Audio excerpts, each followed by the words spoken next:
Randonneuses, randonneurs et fidèles amis de l'émission Balade, Randonnée et Découverte, bonjour. Eh bien aujourd'hui, nous commençons l'année avec une balade que nous suivons le canal de la Meuse, comme nous avons fini l'an dernier avec le canal de la Meuse sur Vacherouville, Belleville et Verdun.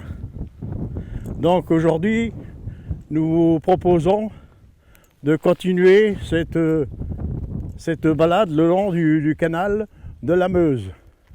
Alors le canal de la Meuse, c'est le canal qui relie, un canal français qui relie la Meuse, la Moselle et la Saône. Elle commence à Givet et se termine à Cors, en Franche-Comté, construit en 1874 à 1887. La longueur totale est de 439 km. Le canal suit le cours de la Meuse jusqu'à Pagny-sur-Moselle, rejoint par la trouée de Toul, la Moselle, et ensuite la Saône. Bonjour René. Bonjour Alain, et heureux de vous rencontrer ici. Moi également. Alors vous avez travaillé à la navigation de France oui, j'ai travaillé 33 ans et 8 mois. Ah oui, alors vous pouvez nous renseigner un peu sur la vie des canots. Oh ben, la vie des canots, elle n'est pas trop florissante, surtout le petit gabarit. Ça, c'est je ne sais pas si vous connaissez, mais le petit gabarit, ça s'appelle le réseau Fraissinet. Fraissinet. Oui, et comme l'État n'en veut plus, il n'y a plus de péniche, il n'y a plus rien, il n'y a plus de travail. Ah bon, mais c'est que de la plaisance. Oui, mais plus beaucoup. Ah bon? Ah non. Ah pourtant c'est une belle région comme ça. Oh là là, c'est magnifique, mais ce qu'il y a, quand la sidérurgie lorraine est tombée, c'est le cas de le dire, on a tombé avec. C'est la suite logique, quoi. Oh, quelle misère. Quand on voit ce qui se passe sur les routes, les camions, on les a mis sur les routes. Voilà, tout le monde a le droit de travailler. Mais quand vous voyez qu'un service comme ça est en train de mourir... Et j'ai appris qu'une péniche pouvait contenir 300 camions. Ici, on leur doit 1,80 m d'enfoncement. C'est le réseau Fraissinet. Donc, on met 250 tonnes dans un 38,50 m. Ça fait 22 camions. 22 camions. Oui. Mais j'ai appris jusqu'à 300 camions. Ah oui, mais grand gabarit. Pont-à-Mousson, vous allez sur le Rhin, c'est des 5000 tonnes. Ça n'a plus rien à voir avec ça. Bah déjà là, 22 camions. Mais moi, à mon époque, je proviens de Charleville-Mézières, moi. Et à mon époque, 45 bateaux, jour, petite journée. Ah oui. Les agents prenaient les manivelles à 6h30 du matin, 19h30 le soir, 13h d'enfilée. Ah oui. Avec une demi-heure le midi pour manger. Et encore dans le temps, ils n'en avaient pas. C'est venu après. Et alors la fonction de l'éclusier, c'était de... Ah ben il éclusait le bateau. Il travaillait 13h. 13h. Matin 6h30, 19h30 le soir. Ah ouais. Mais attention, sur des écluses comme ça, vous voyez, l'écluse là est très haute. Elle fait 7,50 m de profond. 7,50 m. Donc quand vous levez les cris, vous voyez, c'est les vannes. À chaque cri, il y a une vanne. Attention, il faut être musclé. C'est pas la peine d'aller faire de la musculation. Oh là là, pas du tout. Problème de dos, il y a des gens qui ont eu des sacrés problèmes. C'est une écluse qui est très difficile à manier. Mais ils les font électriques maintenant, les écluses. Oui. Mais en ce moment, ils ont fini d'automatiser les barrages. Alors certainement qu'après, je ne sais pas, je ne peux pas vous dire. Mais dans les Ardennes, je me rappelle, il y avait quelques écluses comme ça. À mon époque, je suis rentré en 71 au canal. Et toutes les écluses difficiles, ils les automatisaient. Ah oui. Oui, c'est un poste avec une pompe hydraulique, 2 vérins, puis le gars tirait sur 4 manettes au lieu de lever les cris. C'était le plaisancier qui le faisait. J'ai connu des éclusiers, moi, qui avaient des corsets comme ça jusque sous les bras. Ah oui. Morts. Ah oui. Et il faut les voir. Ça n'arrangeait pas le dos. Oh là là, plus de dos. Plus de dos. Ah oui. Mais métier difficile. Très difficile, surtout l'hiver. L'hiver, ça n'arrête pas. Et l'éclusier, il habitait dans... Là. Ah oui. Maison éclusière. C'est la maison éclusière, l'écluse 21. Et il y en a beaucoup le long du canal, là. Oh, le canal de la Meuse. Attendez voir, le département, ça finit à Pouilly, la Meuse finit à Pouilly. Ça va jusque Trousset.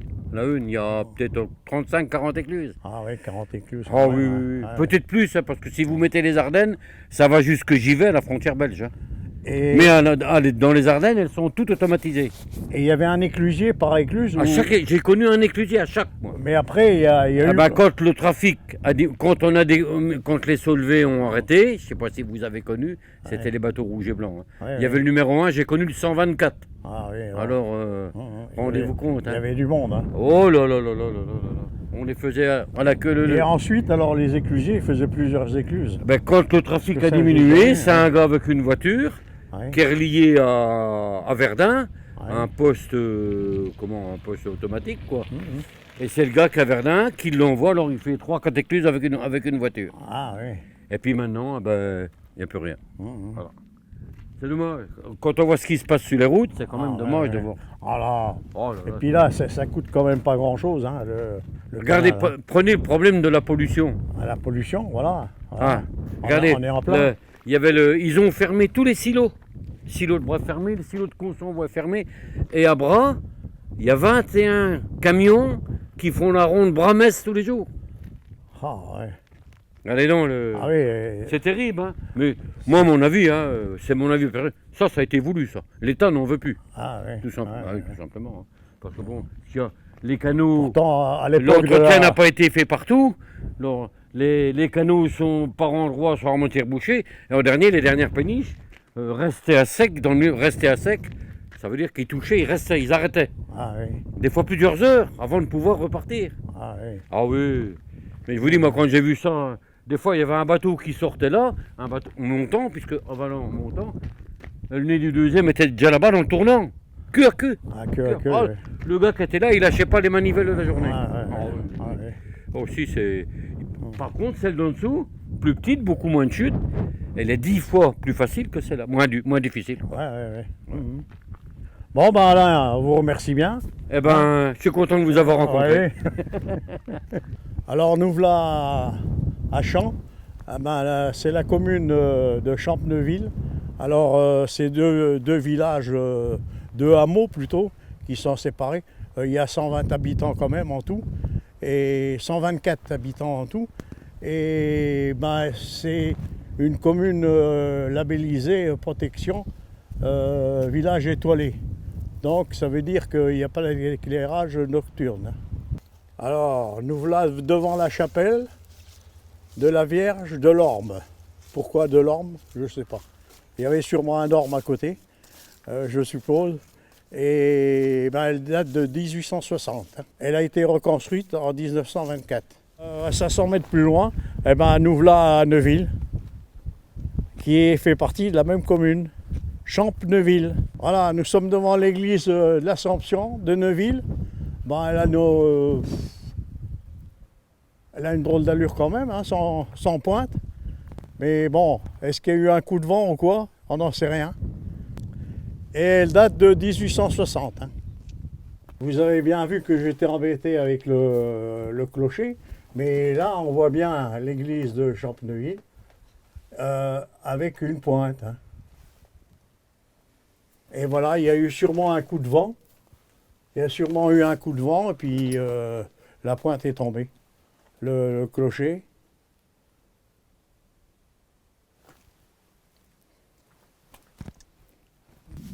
Et là, maintenant, nous dirigeons de Champneuville à Saint-Mounieux. Donc on est parti, Romain. C'est bon? Là, ils viennent du nord et ils se dirigent vers le sud. Encore à cette époque-ci. Hein. Alors là, un détour comme on en voit beaucoup, des calvaires, hein, des bistocks, tout ça, dans notre région, un détour d'une route, voilà un calvaire.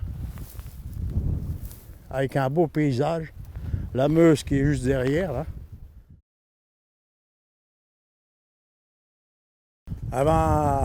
Tout de suite après le canal, il y a un pont sur la Meuse qui va nous amener à Cunières. Et vous voyez que la dernière fois, tous ces champs-là étaient inondés. Et puis maintenant, la Meuse a retrouvé son lit. Alors là, nous sommes dans le village de Cunières. C'est un des 9 villages qui a été détruit pendant la guerre 14-18 et qui n'a jamais été reconstruit. Mais tous ces villages qui ont été détruits pendant la Première Guerre mondiale ont un maire. Et ce maire est désigné par la préfecture de la Meuse. Alors bon, il faut quand même s'imaginer qu'ici, c'était l'entrée de l'église de Cumières. Il ne reste plus que le petit hôtel là. Et tout le village, il n'y a plus rien du tout. Tout le restant du village, il n'y a plus rien du tout. Voilà un panneau qui est intéressant. Eh bien, vous voyez les scolites, comme on en avait parlé à la précédente émission. Scolites, qui es-tu? Les scolites sont des petits insectes scylophages, longs de 4 à 6 mm, de couleur noire et brune, et appartiennent alors des coléoptères, comme les scarabées et la coccinelle. Ils parasitent de nombreux arbres en se nourrissant de bois tendres situés juste sous l'écorce. Comment régénérer la forêt après le passage des scolites, parce qu'on abat tous les arbres à l'heure actuelle, mais on va régénérer la forêt avec des espèces moins tendres que les épicéas qui ont subi le scolite. Là, nous sommes dans le bois de Cumières et au monument du Mont-Rome. Et pourquoi ce monument-là? C'est parce que quand il y a eu l'offensive allemande qui venait de la rive droite et qui voulait aller sur la rive gauche, eh bien ici, les valeureux soldats français ont défendu du 25e RI et du 250e et du 260e et d'infanterie et d'artillerie aussi. Eh bien, ils ont défendu valeureusement cette partie de la bataille de Verdun. Là, nous sommes à l'entrée de Consenvoie et nous sommes devant le cimetière militaire allemand. Ce cimetière, eh bien, il y a 11 148 corps qui sont dans ce cimetière. Ce cimetière qui a eu la visite le 22 septembre 1984, la rencontre entre le chancelier allemand Helmut Kohl et le président François Mitterrand. Le 29 mai 2016, la chancelière Angela Merkel et le président français François Hollande se sont également rendus à la nécropole allemande pour y déposer une gerbe dans le cadre de la commémoration du centenaire de la bataille de Verdun. Alors nous sommes à Samonieu, un village meusien. La générosité d'une Américaine, Horace Gray, qui a reconstruit, qui a essayé de reconstruire tout le village. Elle a reconstruit tout le village grâce à ce qu'elle a revendu d'un écrivain. C'est cette dame qui a édité ça aux États-Unis et grâce à cet argent, elle a reversé au village de Samonieu pour sa reconstruction. Même le pont, nous irons tout à l'heure sur le pont, qu'elle a fait reconstruire. Le père Bernarbé, c'est le conflit de la Première Guerre mondiale. Voilà Meuse perdre des milliers d'habitants qui se sont réfugiés dans différentes régions de France pour fuir les combats et l'occupation allemande. Pour la population quittant ses villes, ses villages, sa demeure, abandonner ses biens et ses terres est douloureux. Henri Frémont, journaliste, homme de lettres et écrivain meusien, verdunois, originaire de Paris, fait partie de ces réfugiés. En 1916, Henri Frémont rejoint Paris après avoir écrit La vie des citadins sous les bombardements. Sensible au déchirement moral des femmes, des hommes et des enfants, il quitte par peur et par dépit la zone des combats. Il écrit en 1917 l'histoire des réfugiés meusiens et crée le personnage du père Bernarbé, symbole des réfugiés meusiens de la guerre 14-18. Ici est né Gaston Thiebaut. C'est un homme qui est né ici, à Samonieu. Bon, ça ne vous dit rien, mais c'est l'homme qui a dit non à Pétain. Gaston Thiebaut passe à la prospérité suite à un vote de 10 juillet 1940. Ce jour-là, à Vichy, il est l'un des 90 parlementaires sur les 672 qui refuse d'accorder les pleins pouvoirs constituants au maréchal Pétain, président du Conseil depuis le 16 juin. Dans ce contexte très particulier, celui-ci à l'invasion allemande et à la défaite française, Gaston Thiebaut a su maintenir bien haut les valeurs de la République. Alors Samonieu, un village de 100 habitants, et son église Saint-Rémy, originaire du XVIIe siècle, reconstruite en 1930. Et nous avons une fois assisté à une manifestation ici à Samonieu, réalisée par les connaissances de la Meuse, ceux qui font les flammes et la lumière sur Verdun. Et ils avaient fait un petit détachement ici pour justement remercier Hortense Grasse, la bienfaitrice du village. Et cette manifestation avait lieu ici, dans tout le village, et allait sur Regnéville, qui est à 1 kilomètre d'ici. Et cette manifestation, dans l'église, eh bien, ça a servi d'hôpital pour leur manifestation. Et la mairie, qui est juste en face, eh bien, elle recevait tous les convives qui voulaient assister à cette manifestation. Alors là, on est sur un pont sur la Meuse, un peu spécial, entre Samonieu et Regnéville. Et ce pont a été reconstruit grâce à Miss Horace Gray. Alors c'est une Américaine qui est née en 1860 à Glenland et décédée en 1949 à Boston. Elle se prit en amoureuse de la ville de Samonieu. Et grâce à elle, eh bien, tout le village a été reconstruit. Et surtout ce pont qui à l'époque, il n'y avait pas de pont et qui en passait seulement un gué à l'époque. Mais ensuite, grâce à elle, on a réalisé un vrai pont. Ce monument aux morts de 14-18, sculpture de Gaston Braquet, représente la terreur d'un jeune fantassin qui essaye de mettre son masque à gaz, d'où son nom, Alerte au gaz. Même ce monument a été érigé grâce à Gray de Boston, bienfaitrice de Samonieu, et de M. Henri Frémont, écrivain, auteur du Père Bernabé, 1933. Alors nous voilà à Consenvoie, c'est le pont de Plaisance. À cette époque-ci, les plaisanciers, on n'en voit plus trop, mais nous sommes ici à Consenvoie.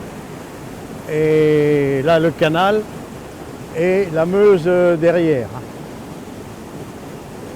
Alors, j'espère que cette petite balade le long du canal de la Meuse, tout en Meuse, vous aura plu, et comme elle nous a plu à nous, et avec ce beau temps qui est quand même arrivé, parce que l'eau, on en avait assez. Il y a assez d'eau maintenant dans les réservoirs. Bon, alors je vous dis à la prochaine, à de prochaines découvertes. Allez, au revoir, à bientôt.